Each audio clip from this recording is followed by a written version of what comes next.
అండి ఈరోజు ఓట్స్తో ఆమ్లెట్ ఎలా ప్రిపేర్ చేసుకోవాలో చూపిస్తున్నానండి. ఇది డైట్ చేసే వాళ్ళకి మార్నింగ్ బ్రేక్ఫాస్ట్గా ప్రిపేర్ చేసుకుంటే చాలా బాగుండిద్ది అండ్ చాలా హెల్దీ అండి.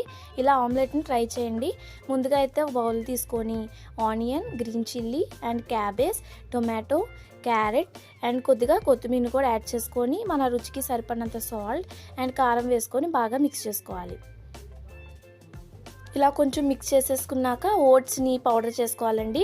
ఓట్స్ పౌడర్ ఒక 3 స్పూన్స్ వేసుకోవాలి. తర్వాత అది మిక్స్ చేసేసుకొని ఒక 4 ఎగ్స్ దాకా వేసుకొని బాగా బీట్ చేసుకోవాలి.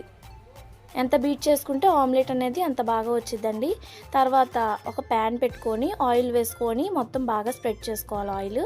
తర్వాత 1 బై 1 ఇలా ఆమ్లెట్స్లా వేసుకొని ఈవెన్గా ఇలా స్ప్రెడ్ చేసుకొని మూత పెట్టేసుకోవాలండి. మూత పెట్టి ఒక 2 మినిట్స్ పాటు అది అలా ఫ్రై అయిపోయాక ఇంకో ఆమ్లెట్ని ఫ్లిప్ చేసేసుకొని బాగా ఫ్రై అయిపోయాక ప్లేట్లోకి తీసేసుకోండి.